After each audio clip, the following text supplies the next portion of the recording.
We don't take offense here.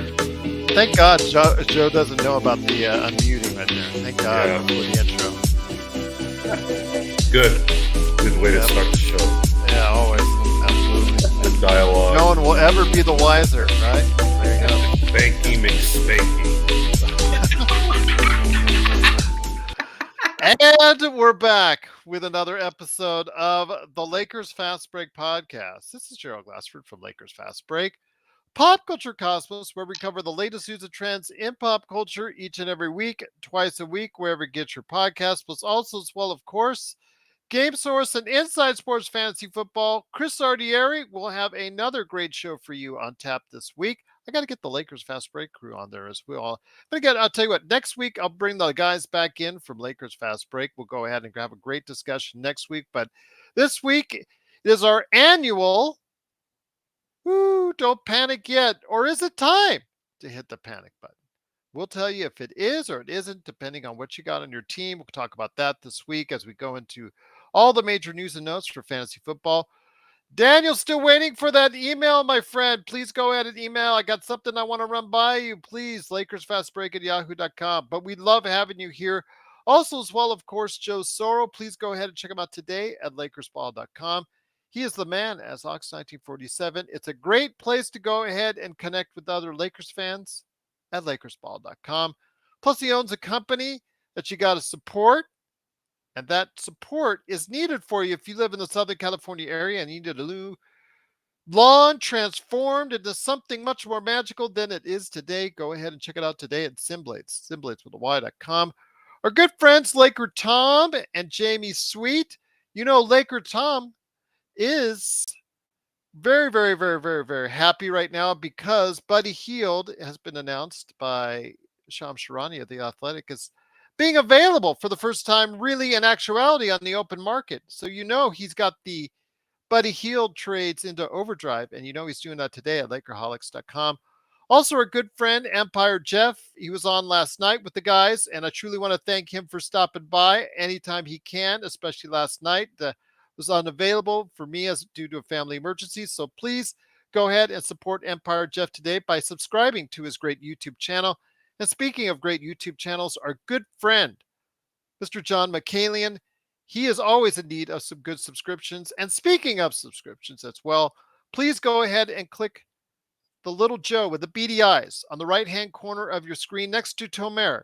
I know it looks like he's looking at Tomer in two different directions there, Big Joe and Little Joe. So click on the little Joe on the right-hand corner of your screen to go ahead and get the latest notifications on when we go live with the latest Lakers Fast Break podcast. I do want to welcome everyone to the show. Of course, the best Lakers chat room that's out there, the Lakers Fast Break. It is our continued coverage of all 30 NBA teams. And today, we don't go far from Lakers land. In fact, we go very close by, just down the hall. In fact, kind of like the same areas, they frequent the same places for one more season. It is the LA Clippers, our vaunted crosstown rival. Well, again, as I said last week, we've got a ton of rivals all over the place. We seem to pick fights with everybody, obviously for various reasons, 17 world championships, on and on and on. But today we're going to talk Clippers, and we've got an outstanding guest. He does a great job writing. Yes, it's about the Clippers, everyone. But yes, he does an outstanding job of covering the LA Clippers for ClutchPoints. Please go ahead and welcome to the show, Tomer Azarly. And Tomer, great to have you on the show, and welcome to the Lakers Fast Break. Hey guys, thank you for having me. First of all, I appreciate the consideration, the time. It's always fun to talk basketball, especially LA basketball. That's always fun. So thank you guys for having me. Oh, welcome to me. Great to have you here. Absolutely fantastic. And at the very end of the show, we also want to hear your thoughts on the crosstown rival Lakers. And then, of course, Absolutely. also as well, we want to give you plenty of time to put cheap plugs out there on everything that you're doing. And plus, I'll also mention exactly, and as well as our moderators will go ahead and make sure they got links to all your great stuff that you're doing out there as well. So wanted to go ahead and mention that first off. But there's a ton of questions that we have because right now there's a lot of things going in flux as we go into this season. It's not as solid as last year's. And I'm going to be honest with you, Tomer. First off, last season, heading into the preview, we did our season previews. I said that if the Clippers don't win it all, they may never win it all because they just on paper look so loaded. Everybody looked like was primed. Depending on the health of obviously the two superstars there, I thought they were going to really go a long way. And in fact, I thought they had an NBA title that could be a very great possibility for them. But it went off the rails. Unfortunately, we saw for you guys, we saw what was out there, what happened. And then, while a lot of people in Clipperland were laughing at the Lakers, and rightly so, for a good portion of the season, it obviously turned around for them. First question for you, though, with a new arena on the horizon, and it's near the Los Angeles Forum in Inglewood, which is actually where I was born and a great part of my life that's there. I wanted to go ahead and ask you, with that in mind, you have two, not one, but two major financial decisions to make on your superstars, Kawhi Leonard and Paul George. Do you have any insight or gut feeling when it comes to what the actual team will be doing with those two now that their extensions are on the horizon? Yeah, I mean, look, Eligibility, I should say. you can't go into a new arena, one that's been funded by Steve Ballmer by himself without stars. That's first and foremost. And when Kawhi and Paul agreed to come here, it was understood that it would be for the majority of the remainder of their careers, not not a few years, a contract or two. Mhm. They're expected to stay here for the remainder of their careers. Now that may change at some point. My understanding is that really hasn't. They still plan to keep Kawhi and PG because at the end of the day, this is probably two of the better players they've had in their franchise's entire history. Um, on both ends of the floor, you're probably not going to find anything better out there if you weren't going to keep them. And so I think the plan is just to continue building around Kawhi and Paul. And you know, they still believe that they haven't seen that team healthy, and they believe that there's some untapped potential there if they can get some semblance of luck, just a little bit of luck on their side. They believe they can make some noise and make a run for a championship. We saw what happened in the bubble. We saw what happened in 2021. Last year looked like it could be their year until Paul had that weird little knee tweak against the Thunder. So it's been a lot of ifs, a lot of what ifs, but there's no doubt about it that their window is definitely shrinking. But my understanding is they want to enter that new arena with Kawhi and Paul there. Again, anything could change in the next year, but they want to enter that new arena with Kawhi and Paul and kind of build from there. Once again, it is Tomer Azarly. Please go ahead and support him today on Clutch Points. I'm going to put the actual page to his work here on screen in a second. Also here today, Thank good you. man indeed. It is, of course, the Madman from Toronto. He did get out of Toronto traffic to go ahead and join us today. It is the Magic Man, Sean Grice. And Magic Man, always great to have you here. Thank you for hopping on to the hosting duties yesterday in place of me. I want to go ahead and make sure you get plenty of time to talk to Tomer, guy that you lined up for this interview today. In good spirits between our two LA rival teams to go ahead and talk some LA Clippers today, and your thoughts on that, Mr. Magic Man. Yeah, absolutely. Tomer, it's a pleasure to finally speak with you. You've been accredited for now. This is your seventh year, I believe. Very good, sir. I enjoy your work immensely. Before Thank we you. talk about the Clippers, I wanted to ask you about your shout out to Austin Reeves and his sneaker line. Yeah. Yeah, if you could maybe I posted the article in our chat, but maybe if you wanted to go into some detail about how you felt about Rees's new sneakers. Yeah. So I mean, I don't know. I don't know how Laker fans specifically feel. I don't really have any like affiliation or like I don't really care one way or another about any team. I think when I grew up, I was a little excited towards the Clippers, but like over time, 7 years doing this, you just enjoy the sport and the people you meet and then the players you cover. So like, there's no like you know feeling towards one way or another. I did get to spend the weekend with Austin Reeves at SneakerCon and at his camp that he held here in LA. Spoke to him multiple times. I mean, Austin's a fantastic guy, first of all. Just another gem the Lakers have found, and I don't know how they keep doing it, but they keep doing it. Smart this time. They didn't let him go like they let Caruso go. They kept him here for a while. He loves it. He's again just a fantastic guy. They introduced the new Rigor AR1s. He's I think one of 23 or 24 players in the league with the signature shoe now, which is obviously just huge. I just think Austin Reeves is a fantastic story to go from, you know, undrafted. We're talking about him trying to make getting one of the two-way spots to becoming a starter by I think with about 10 games left in the season. Was shooting 50 from the field, 40 from three, 44 from three in the playoffs. Gets a $56 million deal. It's just such a great come up for him. Oh, playing for Team USA, I like to see someone like that. And yeah, I mean, he's got the new sneaker line coming out. They've got a bunch of colorways coming out over the next couple of weeks and months.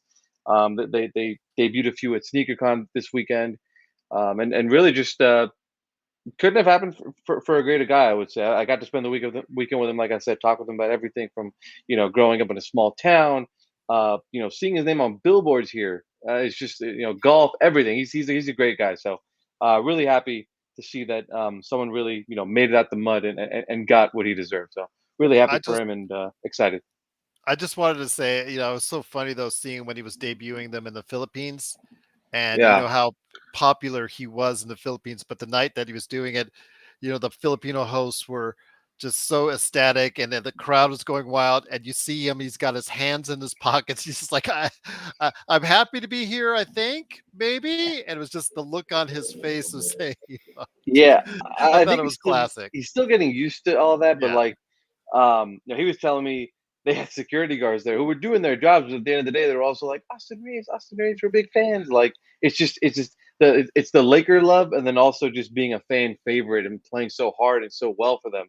It was just a great combination. He told me that trip was insane. It was incredible. There was so many Laker fans out there. He really enjoyed it. But yeah, he's a great story. Really a great story. absolutely. Fantastic, fantastic. Thanks a lot, Tomer. So the last time we saw the Clippers, they were ousted in 5 games to the Suns. Now, if you just looked at it in a vacuum, you would say, well, the Suns had their way. Well, no, no. Yeah. 3 of the 5 games were decided by 6 points or less, and it took Devin Booker having to score over 35 points in all 3 of those games to keep the Suns within arm's distance and eventually win. Now, the Clippers did all this with only 5 guys playing over like 125 minutes in the playoffs. So it was like Russ, Norm Powell, Terrence Mann, Zubac, Eric Gordon, and at times they had to play Bones Highland or Batum, right? But for Yeah. the most part, it was those 5 guys. With the additions they've made through the draft, do you see any way in which the depth has improved to a point, Tomer, where they can actually stay healthy enough to fight? I mean, to the draft specifically, they drafted Kobe Brown, who, was a 4-year player from Michigan. Really, has the build of a 4, but the foot speed of a 3. Can rebound well. I think he set the record for this year's draft with points. I think it was like 37 points or 35 points, something like that. It was the most points scored by a player drafted this year at Summer League. And I mean, from the draft perspective, he's someone who I think could help them probably right away. Again, being a 4-year player, having gone through a bunch of different college experiences and atmosphere, I think look, they're the only team that retained all their free agents, including their two-way guys in Xavier Moon, Musa Diabate. They re-signed Mason Plumlee. They re-signed Russell Westbrook, and uh, all this is a sign that they just believe that if they're healthy, if they can get some semblance of luck, they can do something because you build this entire roster on Kawhi and PG, and those guys unfortunately just haven't been available. And you look at the Sun series specifically. I mean, you can make a case that even with just a healthy Kawhi, they would have beaten that Suns team because outside of KD and Devin Booker, and Devin was phenomenal. I mean, just out of this world. You can make a case that Phoenix probably wasn't winning that series if Kawhi was healthy. So, you add a Paul George in there, it changes a lot of things. You're not asking, Norm or Russ to play 40 minutes a night. You're not asking Terrence to do guard KD often. So, especially that game one, Kawhi was giving KD fits. I mean, it was their replay where he ripped the ball away from him when in transition and dunked it on him. So like, you can make a case they could beat the Suns with just Kawhi. So I think that's part of the reason they just brought this roster back. They might have a few tweaks here and there, but I fully believe that they think they can compete if they're healthy.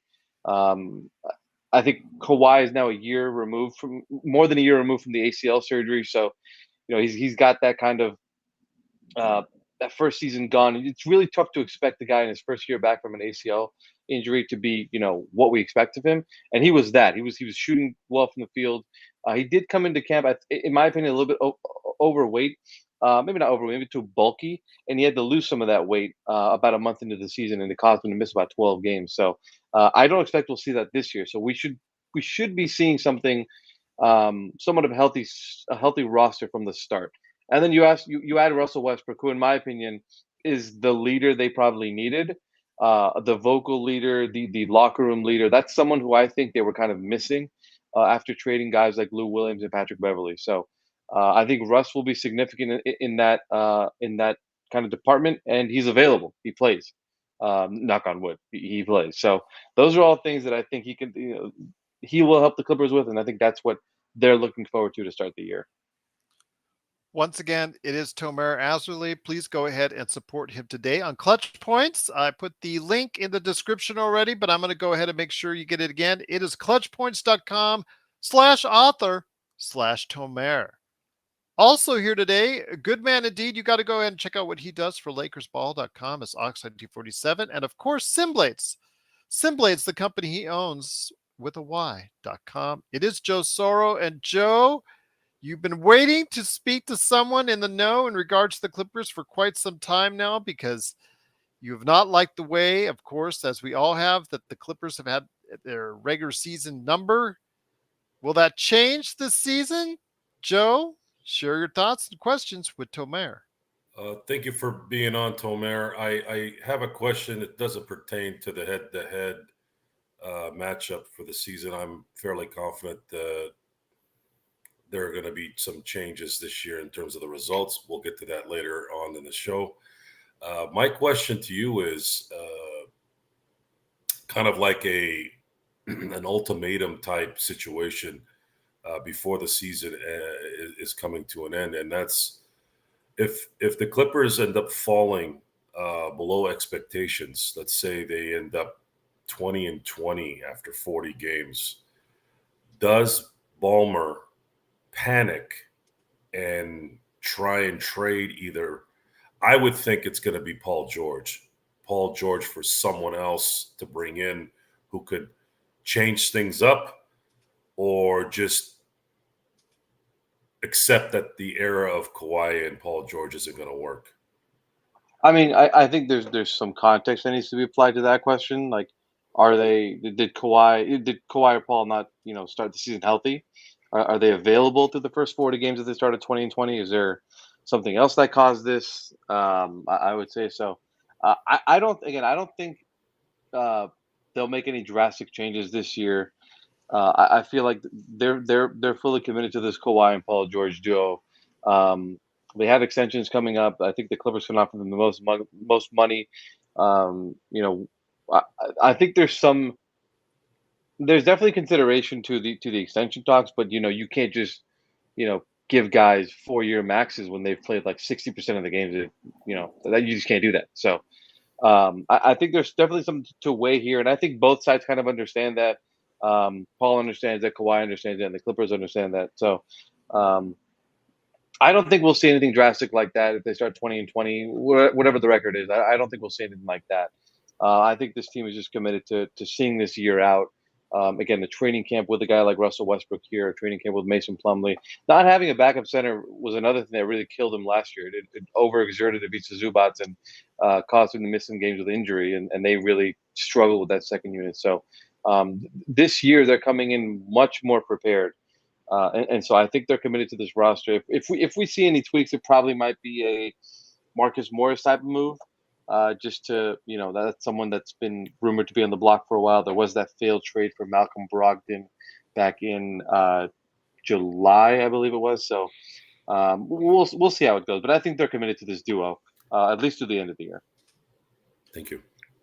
We got a question from our audience, outstanding question, once again in our super chat. And thank you so much, Darren, for truly appreciating you stepping up to the plate on that for a super chat. And he's asking about the new rules, about the player participation policy. It almost sounds like we're on a game show when I say that. The player participation policy. But he's asking about the new rules regarding resting players and how it'll affect the Clippers. Yeah, so I mean, I actually wrote about this last week when the player participation policy came out, um, and there were a number of people who were saying that there were guys like Kawhi, Paul, Kevin Durant, LeBron James who were just resting games and were just choosing to sit out games healthy, and that's just simply not true. I actually went through a lot of these injury reports. I spent a good portion of my time, don't know why, but I did it, looking through injury reports just to see what games were deemed load management, what games might have been back to backs, what day was it an illness, what was it personal, with this, that. And I broke down the Clipper specific ones. Then later in another tweet, I broke down LeBron and KD as well. These guys aren't sitting because they're just healthy scratches. Um, these guys are dealing with legitimate injuries. I don't know how else to say that. As someone who's covered the Clippers pretty extensively, I talked to a lot of people. These guys are not sitting out healthy. Players are even frustrated with the medical staff because they're being overly cautious with them. They feel like they're being overly cautious with them. But as a training staff, it's your job to protect the players no matter what. So, guys aren't just sitting out healthy. You look at the new PPP rules, that there are specific exceptions or exemptions, whatever you want to call it, in there about guys who may be a certain age. I think it's 35 or older. Guys who have played a certain amount of minutes. I'm not sure what that total is, but there are also guys who have a significant injury history or have, just come back from a significant injury, and the NBA evaluates all that. The NBA evaluates injury reports. They make sure that guys who are sitting are actually injured or managing an injury, not just sitting with a fake injury or something like that. The league does watch over that, so it's not like you can just make up an injury and say, "Oh yeah, he's out with a knee." You can't do that. The league does double check on that and make sure that guys aren't just sitting out healthy. So the Clippers in particular aren't really affected by this PPP policy. There aren't a lot of teams that are really affected by this. If you want to nitpick down to what some of what those were, the Dallas Mavericks last year sat Luka Doncic and Kyrie Irving there for the final week, I believe, of the season when they had a chance to make the playoffs. That was heavily criticized, and with good reason, because they did have a chance to make the playoffs, but I think they were focusing on keeping a draft pick potentially.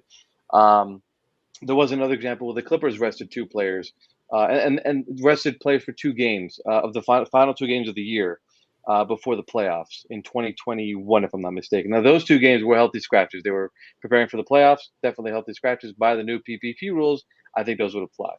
But as far as like Kawhi and PG and these guys sitting out games like they're healthy, like they don't want to play, I've talked to these players that they want to play.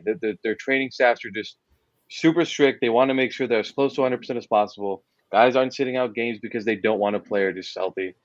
They want to play. Believe me, they want to play. They want to play basketball. This is what they want to do. I don't know how else to say that. But there are no healthy scratches, stuff like that. So we'll see. I think a lot of this is just the NBA kind of covering their butts a little bit, just to make sure that show the. I think it's a new TV deal coming up, is to show that, hey, look, we're trying to make sure that guys are as available as possible.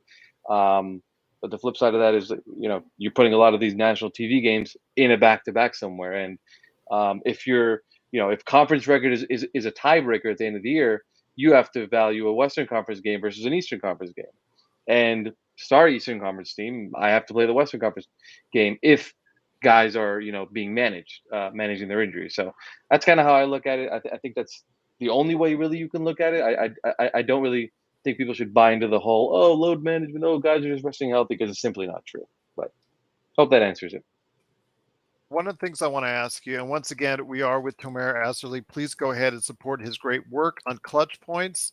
Wanted to go ahead and ask you real quick, when it comes to the actual roster, the way it's set up. Last year, I told you, I mentioned that when I previewed, I said the Clippers were going to really, really do well, and I had a great chance to win the title. because of the veterans that were surrounding Kawhi and PG. I thought were at the right point, the right mix. From the outside, they're one of the best shooting teams statistically at that time of the NBA. Everything that looked like it seemed to fall in place for the team. Now you get to the point where, again, some of these veteran players have fallen off, as we saw last season. They fell off a cliff and fell off a cliff hard. You see some of the young players that look like they could actually be really good parts of rotation, whether it's the Clippers or somebody else, needing more of an opportunity. It's an interesting mix on where you see some of these players on the steep decline that are still name value, and you see a lot of these other players on the Clippers that have a chance to go ahead and really break out if given the opportunity. Plus, you also got Kenyon Martin Jr. in a trade as well from the Houston Rockets. Tell me your thoughts when you look at the roster and what you see outside of Kawhi and PG, of course. Yeah, I mean, I think one of the focuses they had to, one of the things they had to address entering the season was um, kind of youth and athleticism, I would say.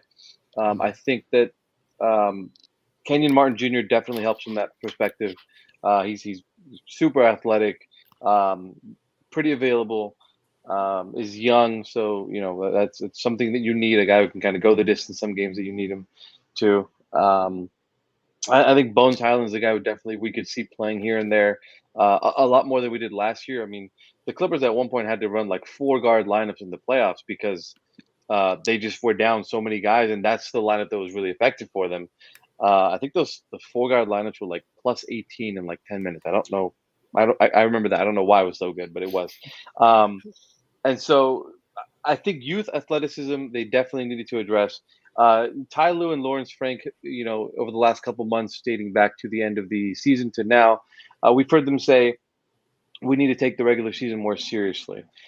We've heard that said a lot, and I've tried to kind of break down with Ty like what exactly does that mean? Does it mean you weren't taking it seriously before? Like what exactly are you implying? What does that mean?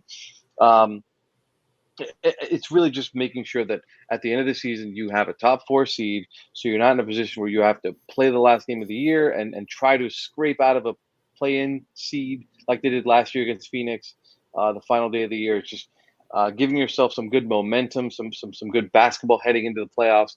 Because I think you see the teams that play the best basketball heading into the playoffs usually end up doing really well. I think the Nuggets were a bit of an exception. I think they were kind of just so good throughout the year that they were just waiting for the playoffs. The Lakers were a great example of that. Once they made the trade, getting out of that Russell Westbrook deal and adding D'Angelo, Malik Vanderbilt, I mean, they just coasted to the playoff and they didn't look back.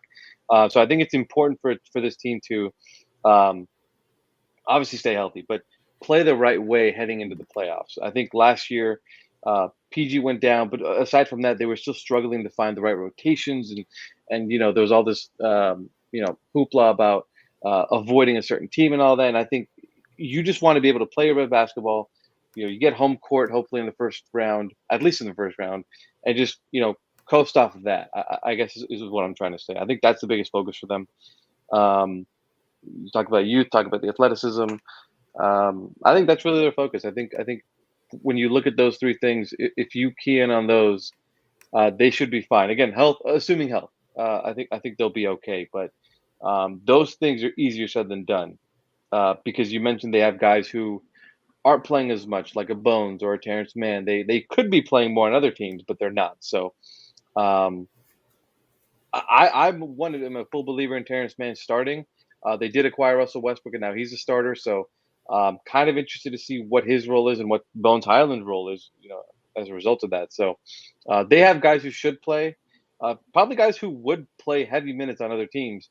And they're just relegated to more of a bench role right now. So I'm really curious to see how that shakes out. There are a ton of guys on this roster who could really help other teams. Robert Covington didn't play a lot this past year, but really could help a lot of other teams in the league. The Lakers, the Warriors, any other team, any contending team you name, he could help. So I'm curious to see what happens with those vets. But the Clippers as constructed got younger, got more athletic. Just need to focus on the regular season now. Just take it more serious. It's so funny that you mentioned the 4 guard lineups for the Clippers. Those words just saying 3-guard lineups here in Lakerland is just I like, know. it's like a curse word. So to say 4, I could see one of our favorite followers out there, Zangerstein. I could just see her somewhere, just like, just shaking at the very thoughts of somebody saying a 4-guard lineup on the Lakers. I That would remember. just, I remember. But I remember a lot of fans in LA were just like Ty Lue and Darvin Ham were just obsessed with 3-guard lineups. I don't know who it was yes. specifically for the Lakers, but for the Clippers, it was like Norm Powell, John Wall, and Luke Kennard. I don't know if We're it was like pretty, Dennis Austin or someone else for the Lakers. yeah, we're pretty convinced that he is Darvin Ham is infatuated with the 3-guard lineup, and no matter how many good forwards or centers that he gets, he's always going to experiment at some time during the season. Oh, Sean, you got to experiment sometime. So yeah, I guess so. Maybe let's save it for the exhibition season, not the regular season for us. But Sean, any great thoughts that you got coming along the way for Tomer? Yes, one comment, and then I hope it's a great question. But the comment is Tomer mentioned the 2021 game, and boy, oh boy, did that boomerang on the OKC Thunder, because that was the Clippers' opponent in that game, and they were resting guys who were healthy, Tomer, to actually get a better draft slot. So it was kind of a reverse karma for them, because they didn't end up getting the first pick overall like they wanted to either. this is the OKC Clipper game in Yeah, 2021, the playoff game, the final game of the season. Yeah, that rings a yeah, bell. Yeah, I remember yeah, that. Yeah. yeah. And so my question would be is so you've been with Ty Lue from the beginning when he started with the Clippers. How have you seen him evolve as a head coach, and uh, what do you think it's less of a talent and a matchup issue in the playoffs with Ty, and more of like you said, he can't catch a break with injuries? Or do you think when it boils down to it, do you think he's up there with the Michael Malone and an Eric Spoelstra? Do you think he's as strategic as those guys when you boil it down? Yeah, I think when you look at sort of the ability to adjust in game or game to game or in a series, um, Ty is one of those guys who you really want. Um, he's really great at. I remember talking to him about they were in the play-in tournament a couple years ago, and he's a great adjuster throughout a series, but he hated the play-in tournament because it was a one-game do or die, and he's like, I can't adjust. You have 4 quarters. By the third quarter, you got to figure it out and you got to go. That's your series in a way. It's quarter one, quarter two, quarter three, quarter four. So I definitely think Ty is up there with the Kerr, the Spoelstra, the Popovich. Could even throw Malone out there, sure. After the great year he had, but yeah, Ty is one of the greatest adjusters I think in the game right now. Is at the head coaching standpoint. He's not shy or scared of trying anything that he thinks might help, whether it be a 4-guard lineup in the playoffs or non-traditional no center backup lineups as well with a 6'8" power forward at a time. So, or 6'8" center, excuse me. So like I think Ty is definitely one of the best. I just think for this Clippers team, for everyone, it just comes down to they need some luck because they've had the roster. They just haven't had the ability to see that roster in April and May. And when you don't have that, it's frustrating, but it really is just like, what if? Some teams just take a while to break through, unfortunately. And I don't know if this Clippers team is one of them, but they haven't been healthy. And it's really hard to judge this team until they've been healthy. The one thing you can say is, this is what I see. I'll believe it when I see it.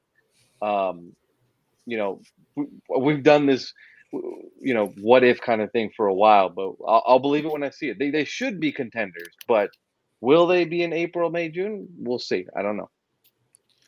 Joe, any good thoughts for Tomer, my friend? So Kawhi and Paul George have the exact same salaries. They're both going to have player options at the end of the year. Obviously, the NBA requires teams to hold a certain amount of cap space per team. It's a safe bet that both Paul George and Kawhi despite what happens this season, are going to opt out and try to get an extension. Is it possible that they're going to try to keep the salary below max, or are they going to be forced to max out both players should that come? Should that come? Yeah, that's a good question. I mean, I think from the player's perspective, they're when available, they're the best at their position. There's no doubt about it. Kawhi, we saw him first year back from an ACL injury, was incredible. PG, when he's healthy, can give you an easy 36. Shoots 40 from three, defends the hell out of the ball, and so I think that from their perspective, they definitely feel they deserve the max, and you can make a case they do. I think from the team's perspective, you do have to. I predict they probably get some variation of the max with some provisions, like a games played or something like that. I think when you have superstars like this, you don't want to offend anyone. You you offer less than the max, you might offend someone, might take it the wrong way, and there might be no coming back from that. You see, something as simple as Buddy Hield. Let's get an extension going. We can't agree on a number. Okay, let's trade then. And so when you have max stars, that also comes with a max ego sometimes. And so there's a bunch of different things to consider there. They definitely need to, in my opinion, that they're max players, but you do need to have some kind of provisions to make sure that if they're playing 50 games a year, you have to. That just doesn't cut it. 50 games a year is not cutting it for you. And so that's why I think this year is a really, really big year for them. Aside from this championship, you want to see if these guys can be available for you, can play for you, can play together for you. And so it's an interesting dilemma they have there. It's definitely no easy answer because on one hand, Kawhi and PG are definitely max players. On the other, the Clippers haven't gotten max return out of those guys. So it's a bit of a complicated issue. I don't really have an easy answer for you on that one. That's tough, and I think that's something they have to look forward to negotiating over the next couple months and year. I mean, they could start negotiating an extension now. I believe PG is soon to be extension eligible, and Kawhi should already be extension eligible, if I'm not mistaken. I may have that flipped, but extensions are on the table as well. So I'm not ruling anything out, but that's definitely a tough situation for all parties. Once again, it is Tomar Azarly. Please go ahead and support his great work. And if you want to know more about what's going on with the LA Clippers, please go ahead and check out what he's doing today on ClutchPoints. One of the things I want to ask was mentioned in the chat. It is the ghost of Shay Gilgeous-Alexander that may still roam the halls of the Clippers practice courts and also arena that's there after the trade that brought PG and essentially PG and Kawhi to Los Angeles. If you look at that from that perspective, one came with the other, and obviously one via trade with Oklahoma City, and the other one agreed to a free agent deal shortly thereafter. Your thoughts, though, on this as the deal? I feel like it's like one of the Lando Calrissian deals, and on the Clippers end, where his famous line, "This deal's getting worse all the time." And it just, for the Clippers, because as you see, the continual issues for Kawhi and PG, and the fact is that it seems almost like that, it's so tantalizing at times when you see him, like, for instance, in the playoffs, Kawhi explodes, looks like the Kawhi of old for a game. And then all of a sudden tears the ACL. We're done. PG will show up, have a couple 30-point games in the playoffs. Everything's looking great. Then he gets injured in the playoffs. So you're seeing these things as far as those two, and they're, as they get older and older, you're seeing the rise of Shay Gilgeous-Alexander, 5th in the MVP voting last year. Do you ever hear any type of regret from anyone in Clippers land out there, or maybe amongst the Clippers fan base when dealing with those issues? No, nothing like that. I mean, how many times have the Thunder made the playoffs since acquiring Shay? I think only once. No, they haven't made it at all. They made the Even playing when it tournament was last year. Shea, Chris Paul, and Dennis Schroeder. Oh, that was their first year. Oh, you're right. They did make it that one year. Yes. But with That Shea was as the man, Shea is the man. They Yeah. No, haven't well, done Shea it is yet. the man. Well, Tomer. Shea was the man. No, they have not done it yet. But I'm just saying, you're saying with Shea Gilgeous Yeah. Alexander, That's true. he They was did make it with Chris Paul. yeah, and Dennis was the sixth man of the year that year was, of the yes. So I mean, look, you said it when you mentioned it. When the Clippers traded Shea, they acquired it for Kawhi and Paul. It was Paul and Kawhi. It wasn't just yes, one of those guys. You know, it was a tandem deal there. And it was a win now the move at that injury, point in time. yeah, I mean the injury history. Look, it's been a lot of unluckiness, but like I think any team that has a chance to trade a rookie for a Kawhi and a Paul George, you got to do that.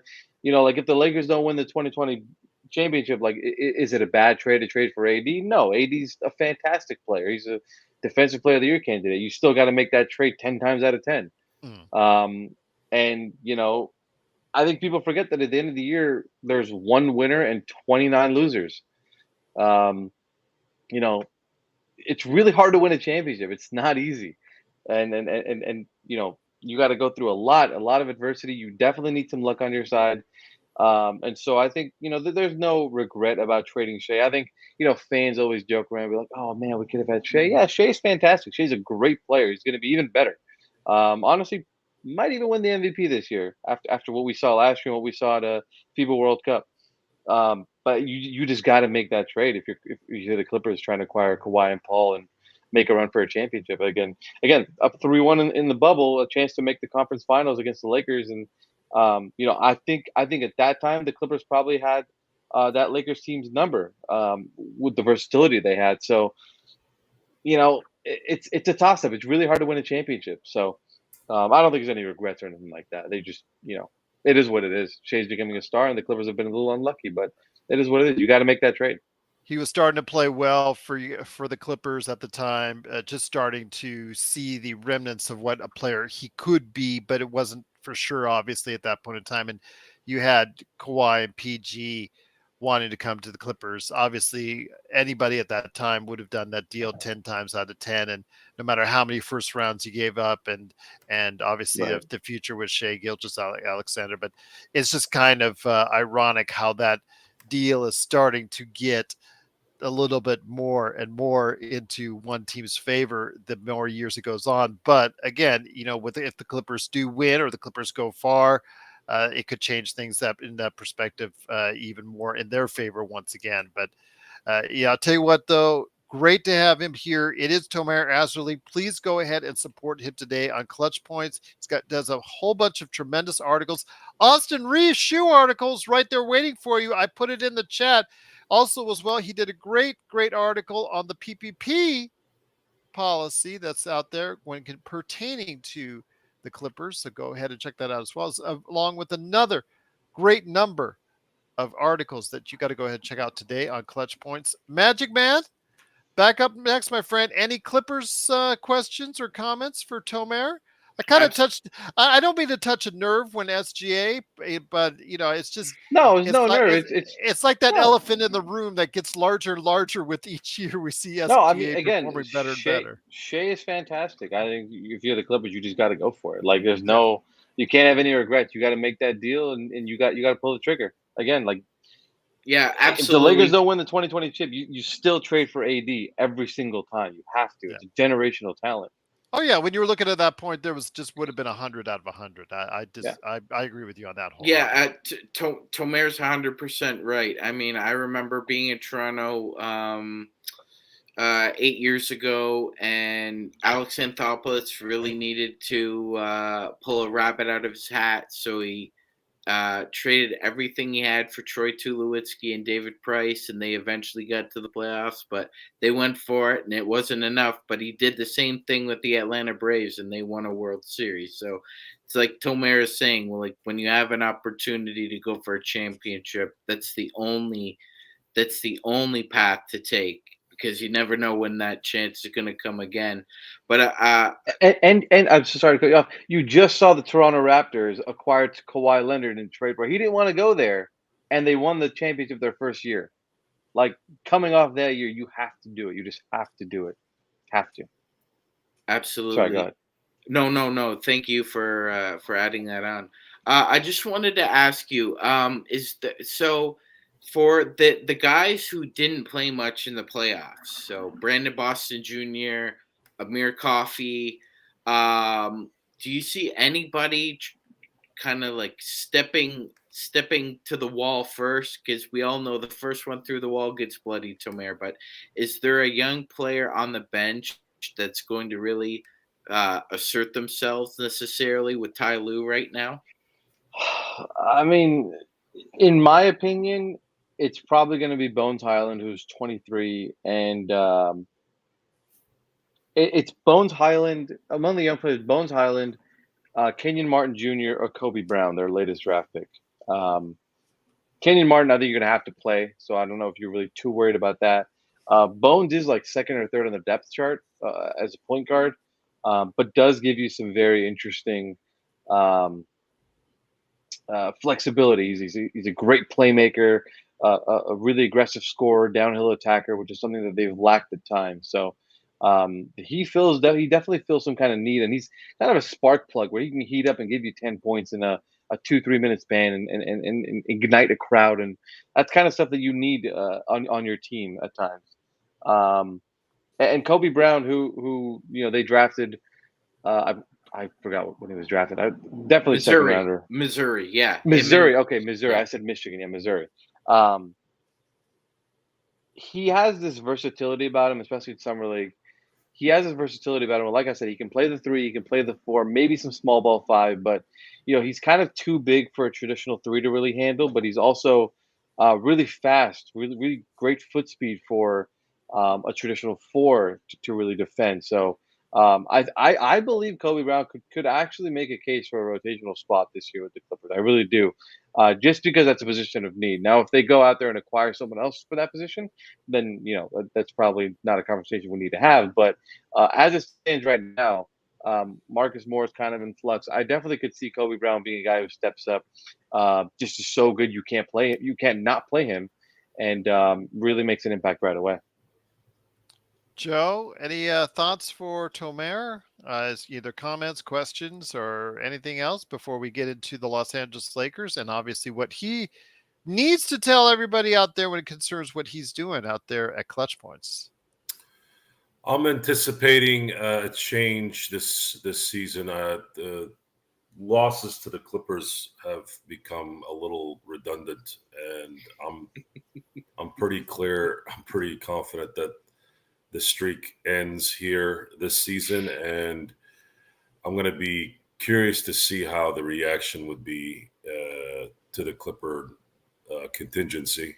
And that's pretty much all I have. I'm not a big fan of the Clippers. As you guys know, I'm also the only team that I what a shock be hosting the only team that I loathe worse than the Clippers is Boston, and it's difficult to not have rivalry hate when you're as passionate as we are. I think maybe Gerald's a little more foofy with that stuff because that's just kind of how. What are you talking about? I went to the Danny Manning draft at the sports arena in full Laker garb and laughed at them every which way I could. I don't need excuses, Gerald. We all know. You got an excuse right there, so shut up. And then we got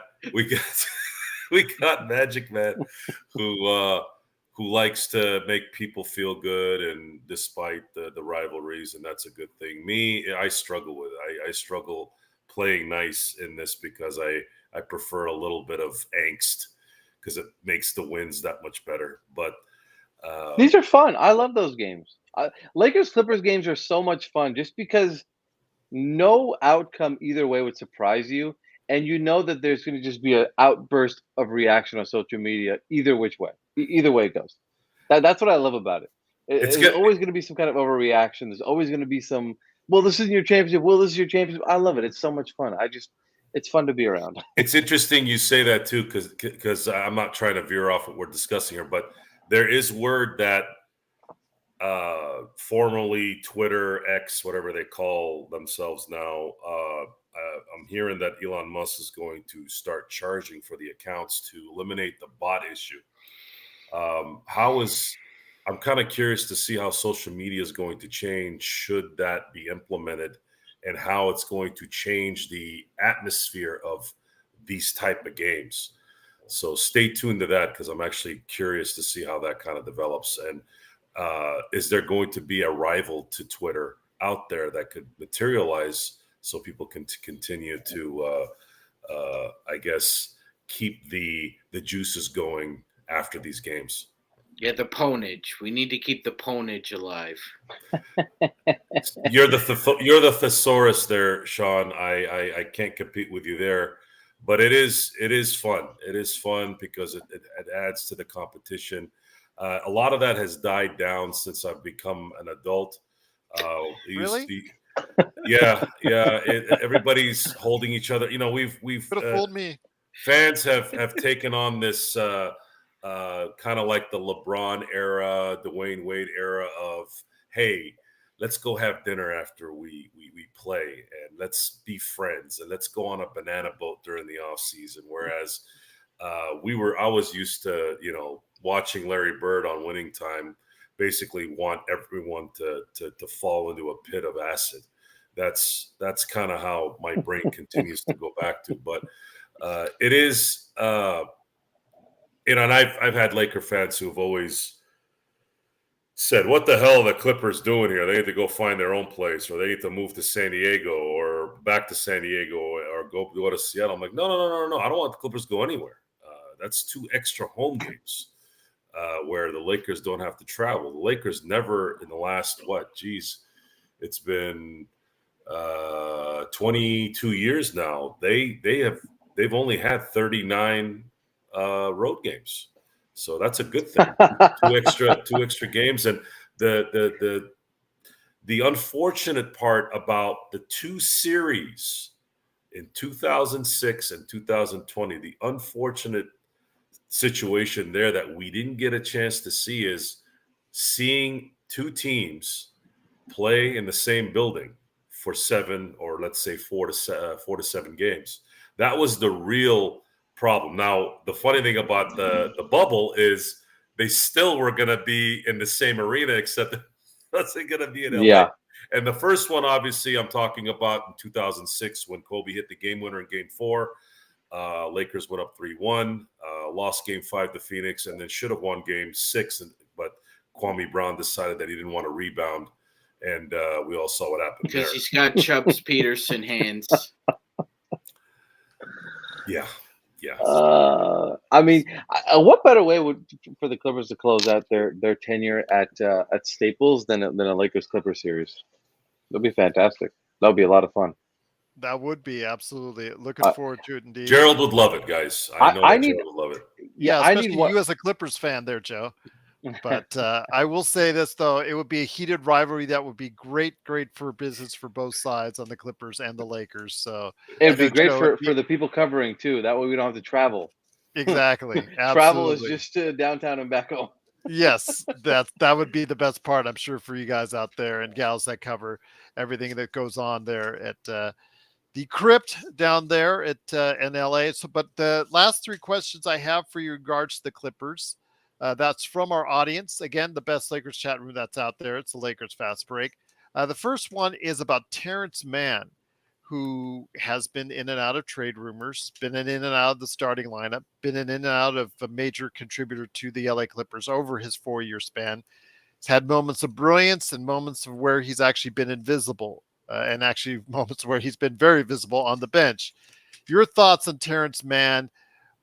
Where is he, and as far as where does he stand in Clipper pantheon right now? Because he's either talked about as a star one day or a trade chip the next. Yeah, I mean he's the focus of a lot of frustration for Clipper fans because he should be playing more than he does. He plays about 23 minutes a game. He's no longer a young, rookie, or young player. He was a 4-year player too, so he came into the league at the age of 23. So he's in his prime. Yeah. So he's 26 right now. I mean, look, he's the guy who shot 42% from 3 in 21, 37 last year, and 39 from 3 last year. So, guy who's gotten better as a 3-point shooter.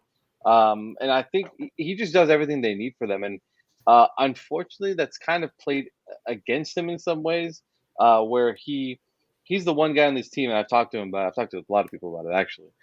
He's the one guy who doesn't have a set position, where he's not a one, not a two, not a three. He's all of them, maybe even a four at times.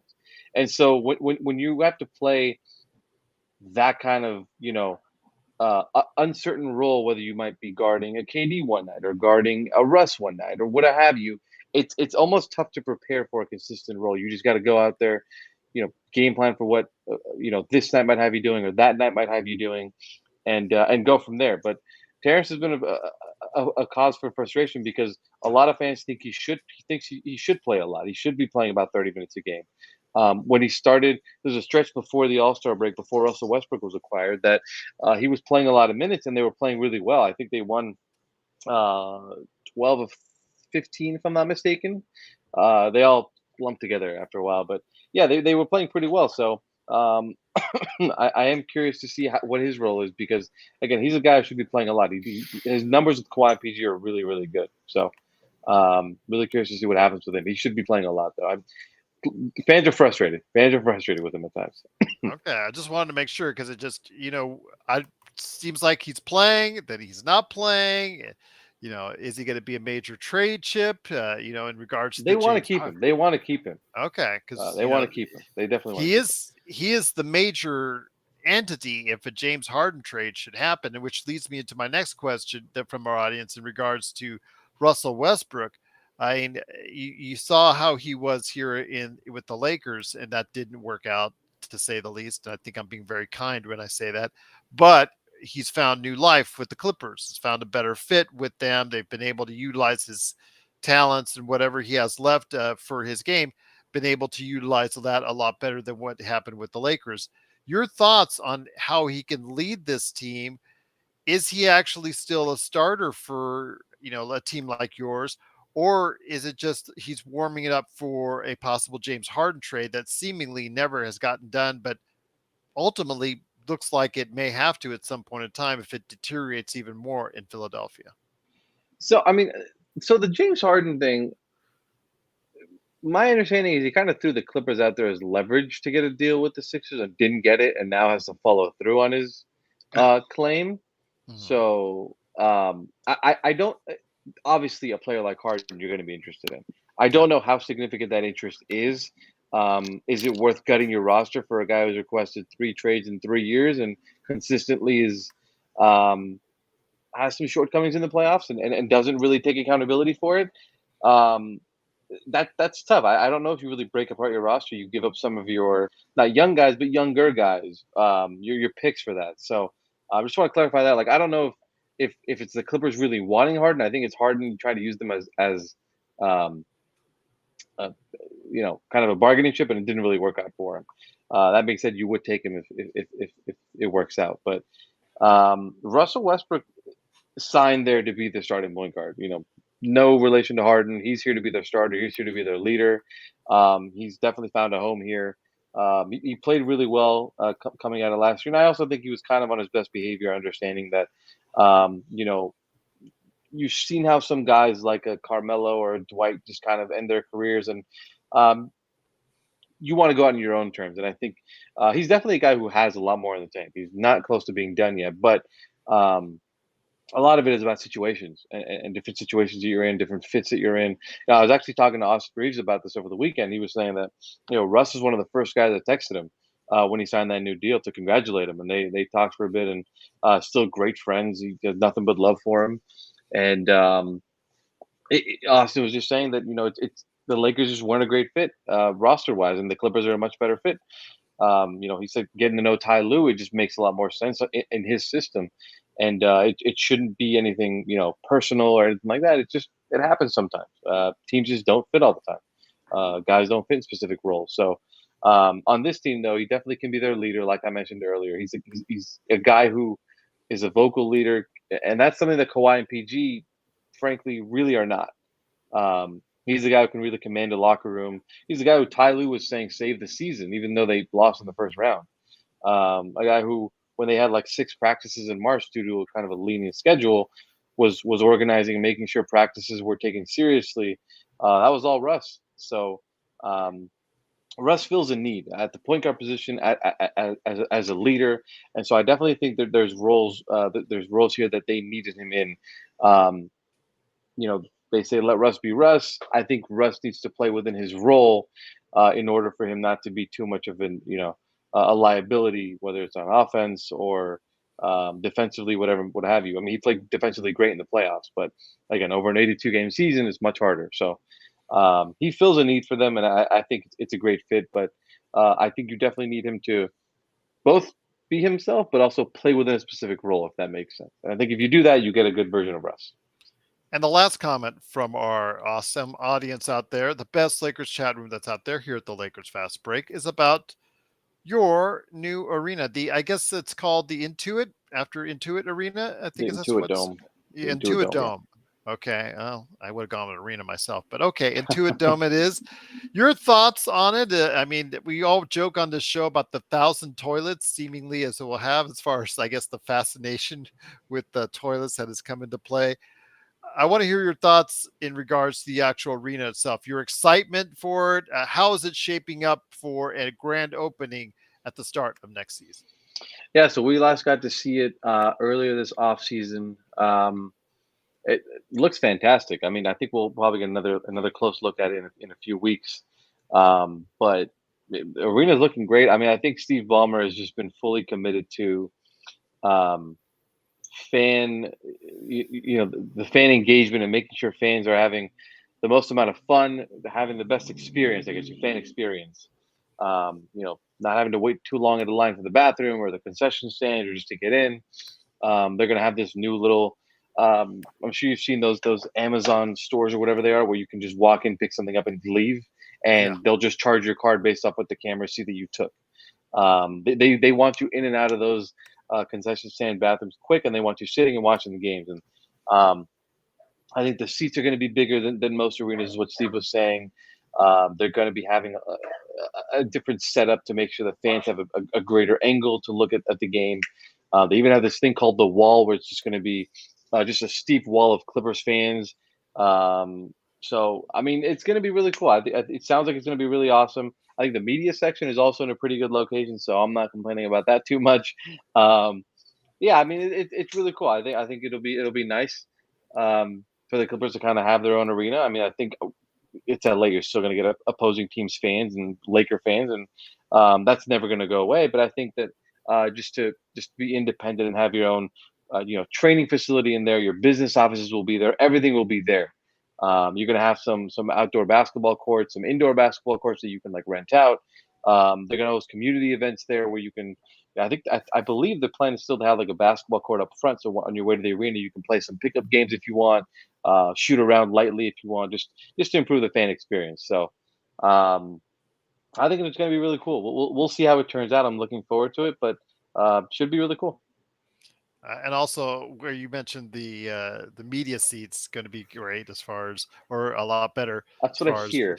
Oh, Yeah, that's what I okay. hear. I'm looking Uh, forward to seeing where exactly they are at, because it's a lot of talk. I want to see it again. I'll see it. I believe it when I see it. I want to my see it. my experience covering sporting events and then a whole bunch of ton of conventions and whatnot is okay. Where's the media room? How good is the food in the media room? That's a Yes, big key as well. yes, yes. I know that's That's always the very talk important. amongst reporters. Very important. Yes. Yes. Uh, Laker games do have better food. I will say that, and I think it's dependent on the team to kind of organize that. But the Lakers Yes. definitely have good food at their games. Okay. Hopefully that changes for the new arena. But yeah, the Lakers do have the leg up there. I've heard it varies wildly from city to city, wherever you go. So You know what? I'll just leave The it at that. national It matters if the team is on national TV or not. That's a big difference maker. If the Clippers Really? or Lakers are on national TV, it's TNT or ESPN game. They bring out the They nice they stuff. up the stakes. If Okay. it's Literally. it's Pardon the pun. literally, yes. But if we're seeing the Hornets on a Monday night, you might not be getting the McDonald's best for available. you. So, but no, All national right. TV games are definitely good. Go ahead, Magic. Any Lakers questions or comments for Tomer? And what else you got, my friend? No, I was just gonna say, yeah, no, I don't think even the Lakers would break out the bougie charcuterie board on a Monday for a non-nationalized televised game. So I agree with Tomer. Oh, I've seen some cutting boards during national TV games. They bring out the nice big steaks and stuff. Like, can we get this more often? Like, what is going on here? I'm trying to eat like this every night. Yeah, 100%. schedule 82 games of national television coverage each year. Yes, Look, I absolutely. mean, the Lakers have what, 40 some this year? I don't know how many at home. I'm already looking at the list. I'm trying to see which games are which games should I try to attend. I don't blame you. Don't blame you a bit. But Magic, any Lakers questions before I send it over to Joe? Yeah, Tomer, how do you see the Lakers falling within the Western Conference this year? Because we've of the experts we've had on, most have said the same thing. They kind of expect the Lakers to maybe be in the middle of the Western Conference, anywhere from a 3 to a 6 seed. Do you happen to have a different take? Do you see it completely just being health dependent, and they could get through the regular season, or do you think there's maybe a leaky spot or two? I mean, usually it is health dependent. I mean, for most teams. I will say, once they traded Russell Westbrook, I was like, oh, that's going to be a really good team because you got out of a tough contract and you got yourself versatility, depth, um, and just more opportunity for guys like Austin Reeves to play. Dennis Schroeder played really well to close out the year. So like once they traded Russell Westbrook, I was like, rest of the West better watch out. This is going to be tough for them because the Lakers are coming. I think the Lakers will probably be I don't think they'll be a 1 seed, knowing how they probably want to manage LeBron, manage AD. They're probably going to have their little nicks and bruises, but I think a 2 to 4 seed is probably I could see that very easily. Um, Again, health permitting. But even then, they have a lot of the guys around the team to be able to withstand injuries. I mean, D'Angelo Russell can have a really great night for you. Austin Reeves, we're seeing, become a really really good before our very eyes. Christian Wood is a guy who can handle that workload. We know what AD and LeBron can do. Um, I, I don't even know how many big changes they made, but Rui Hachimura is a great guy. Obviously, who can give you some more. Still young, yet youngish, I guess, who can kind of give you some points, some defense, and everything. So like, I mean, I'm not really worried about them. I think that they'll be fine. They just got to stay healthy, and I think with the added depth that they have, they should be okay. Just avoid those little nicks and bruises, those ankle sprains, those hamstring tweaks, whatever it might be. Just avoid those, and you should be okay. But the Lakers are in pretty good position to contend because um, you have that conference finals team, a year of Darvin Ham as the head coach, a full training camp with this roster now. They should be really good. I'm expecting a 2 to 4 finish for them, and probably potentially another Western Conference Finals appearance. They're good enough to do that for sure. Joe, anything else, my friend? The prediction is the same as the Clippers in terms of health. It's all going to come down to health. The Lakers have enough talent to compete for a championship as well as the Clippers, although I think their depth's a little lower than what it was last year. I think the Lakers have enough to handle injuries more than the Clippers do. They I do. will say They do. that. They I have. think they Yeah, do. I agree. They infused that the money that they relinquished with Russell Westbrook. They were able to bring in young talent that's kind of got thrown into the mix enough to be effective, but couldn't get past that last wall.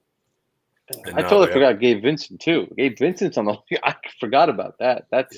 They have a lot. Yeah, they should be very well equipped to handle the regular season and some injuries if they need to. They have a really good roster. What they have is they have options if certain players don't come through. See, before, if the players didn't come through, they were toast. So now, let's say D'Angelo Russell isn't cutting it for a couple weeks, and Gabe Vincent's the guy that comes in and kind of soothes that a little. Maybe Max Christie is the shooter that they needed at that time. That's the difference between this year coming up versus the year before and even the year before then. So the depth and the youth is there. It's going to come down to, again, can LeBron pace himself and not have a major injury during the year? And, of course, AD not missing time. But, you know, how do you not prepare for that when you've seen it every year? So we'll have to wait and see. No, but I really think this is a really well-equipped roster to handle. I mean, Cam Reddish, Jackson Hayes, Taurean Prince, Max Christie, Austin Reeves, like Christian Wood. You got a lot of guys who can handle the best defensive tasks, so they don't have to do it. LeBron and AD don't have to do it. The offensive workload, like they're stacked. They have a really good roster. Again, getting out of Russell Westbrook did a lot for them. They were able to get D'Angelo Russell and then maintain his rights as well. So that was huge. For them. So I think they're pretty well equipped to handle a lot this year. And the last question I want to ask you before I give you a chance to go ahead and plug everything that you want to go ahead and plug. How well do you see the Clippers doing this year? We mentioned, and you've had some great thoughts on where you thought the Lakers were going to be this year, where they're going to end up in the Western Conference. Where do you see the Clippers ending up this year as well? Where I see them ending up and where they usually end up isn't always the same. I mean, they're the most health dependent team in the league by far, and I would say no team has a shorter window to win a championship than they do. Maybe the Warriors, but no, I don't think any team has a smaller window to win one than the Clippers do. I've said that, if they just stay healthy, they can definitely make a conference finals appearance, a finals appearance if they can stay healthy. I think Kawhi is that good. I think Paul can be that good. We just haven't been able to see them healthy. I think they'll probably be a top 5 seed this year, assuming that, the guys play, say, 65-ish games, 66-ish games if possible. They'll be a top 5 seed. They should at least make the second round. Again, I'm just very hesitant because I've seen these injuries over and over again, and I just being a little cautious. But when healthy, this team can easily make a conference finals run or even a finals run. I wouldn't be surprised at all to see like a Lakers Clippers conference finals this year. I think both of those teams are that good to get there. They're just two of the more health dependent teams that we have out there, but. Yeah, I think we should see the Clippers being a top 5 seed, and we should probably see them at least as a second round team, conference finals team, something like that. Well, tell you what, you've been a fantastic guest. Guys, before I give him a chance to go ahead and be able to share where he's at and some final comments from our audience, Joe or Sean, any comments before we head on? Questions? The last thing you want to get in, guys, before we head on out?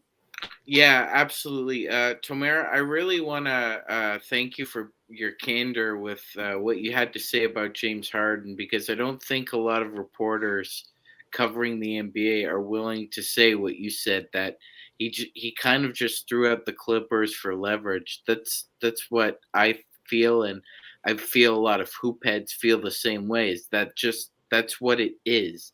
It's kind of a smoke screen for trying to just throw everything against the wall that he can, because he lost out on the chance to get his max, I think, Tomer. Well, the thing is, he did do the team a solid by taking $15 million less last offseason. And I know the NBA and the Sixers said there's probably no handshake agreement or anything like that, but if your max player takes a $15 million 1+1 deal, you got to sign to the max. You can't mess around like that. And so I think, we saw that report. I think it was from Ramona Shelburne where the Clippers, the Sixers didn't want to, have another tampering fine. So they just didn't connect with Harden until free agency. And Harden took that as a slight, meaning they're not going to pay him. And there might be some miscommunication there. I don't know what it is. It just sounds like it kind of blew up in both their faces. So, Harden did take $50 million less last summer, though. That's a pretty significant thing for a star to do, to try and put a contender there in Philly. And he didn't feel like it was respected. And I don't blame him. I don't know the details of that, but I don't blame him if that's the case, and that's how it turned out. So it's a lot of who leaked what and what's their angle kind of thing. You got to kind of think about every single angle there and why this is coming out here, why this is coming out there, and that kind of stuff. So I try to just stay at the middle of it. But it's not an easy situation for Philly at all. Joe? Well, the anger is Harden had a relationship for years with Morey, and my theory is there was a little bit of I'll help you out here, you help me out later, and it looks like Morey's not helping him out later, which is why there was so much vitriol on between the two, because now darn well, even in the open market, no one's going to give James Harden any kind of max deal. The only team that can give him a max deal is Philly, and then trade him. So I don't know where this goes. It's in a lot of ways worse than the Damian Lillard situation, because Dame Lillard could still end up staying in Portland and playing there and not having this uncomfortable feeling. He has respect of the organization. He has respect of the city. And I think he'd be okay if he had to stay. And Miami's already reported that they want to give up the least amount to get Dame Lillard. And if I'm Portland, I tell Miami to go eat dirt. And they don't really have anything anyways.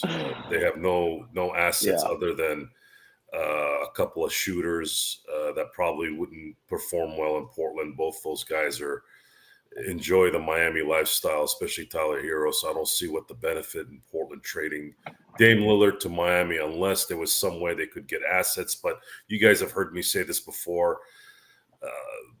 First round picks from winning teams to me are useless.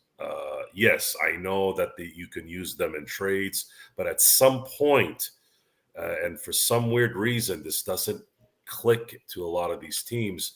You need to produce talent with those draft picks, whether through a trade or whether through drafting and using those draft picks. So all this hoopla about Oklahoma City having 45 first-round picks, okay, let's get real here. You can't have a roster of 45 players. So what is, by the way, I'm exaggerating on that number.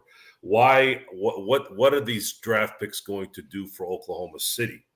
And what are no draft picks going to do in a trade from Miami to Portland? And then, of course, worse, what has Philly got that they can send out to make someone take this guy?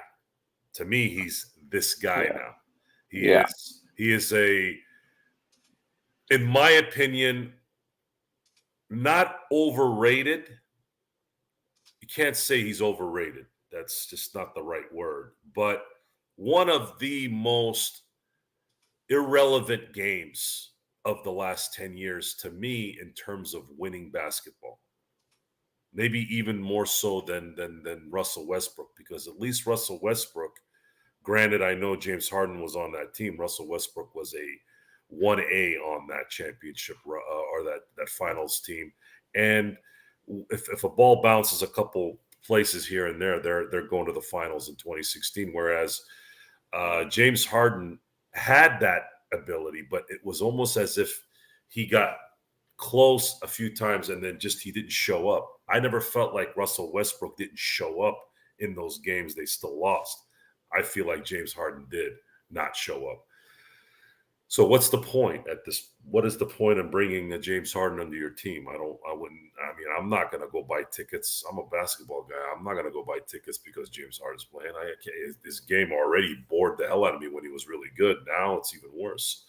So it's going to be it's going to be interesting how this all plays out. And as far as the Clippers being leveraged, I don't know how that even made any sense, considering the Clippers have the second highest payroll in the NBA, and they have no assets beyond players.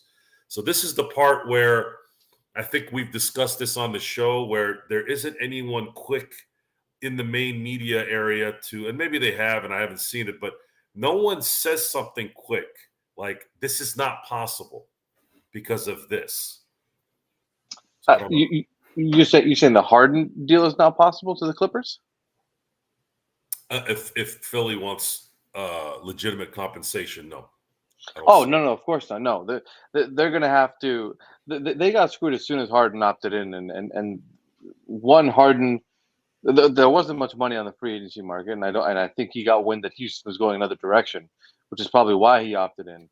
But yeah, I mean, there's no point in extending him because you kind of eat up your own cap space and make it hard to trade him. And then, I mean, Harden's a really great player. I never believed that style of play can win you a championship. That kind of, one guy, five guys around, or four guys around him, and let me just, shoot threes or dribble to the basket, whatever. It's a fun style, but I just don't think you can win a championship that way. If he ends up getting traded here, if the Sixers do take pennies on the dollar,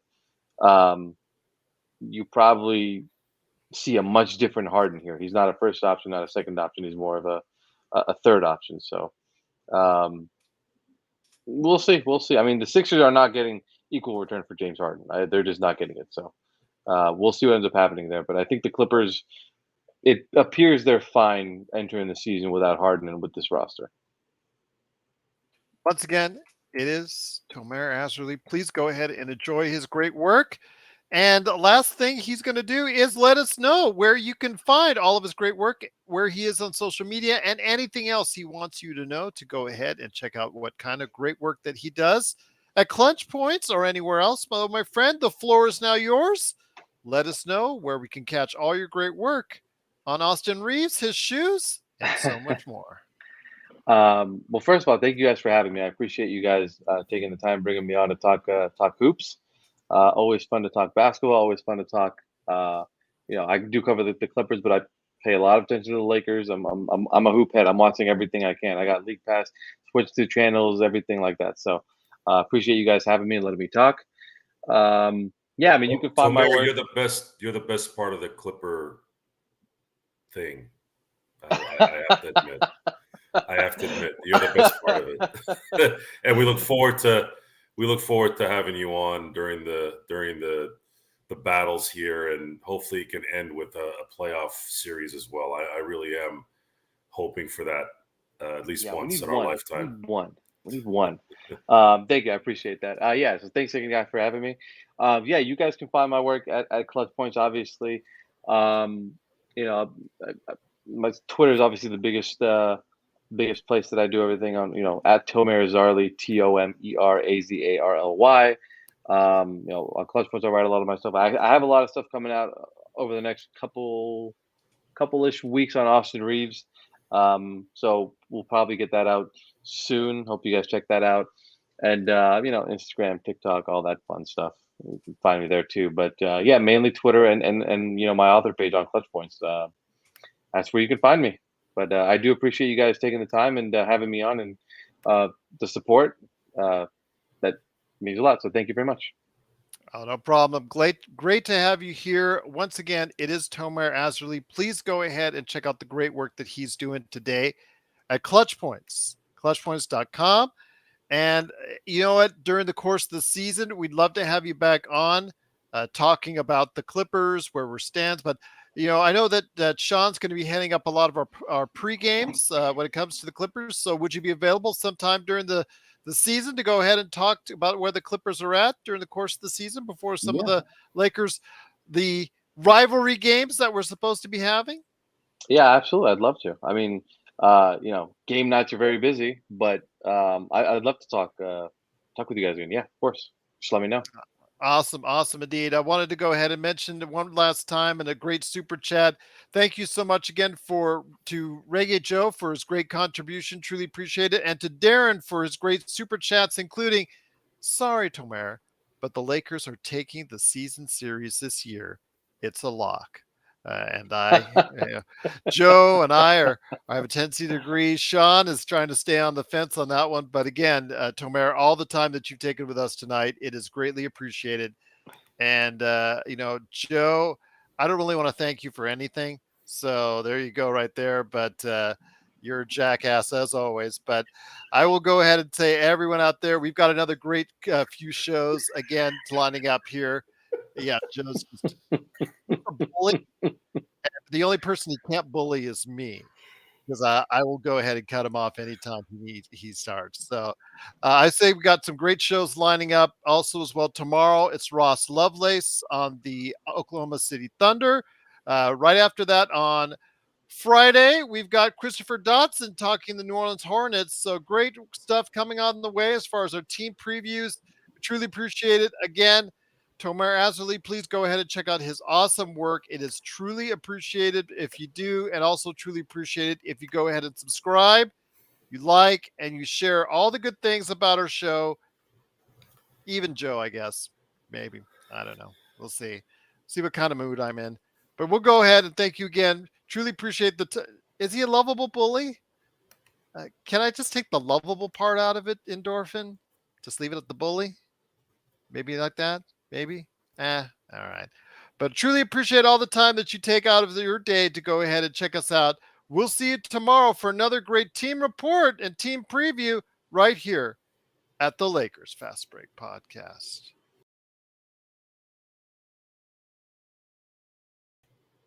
It's times like these that make you appreciate things like this. I certainly don't appreciate you, Joe. That's for sure.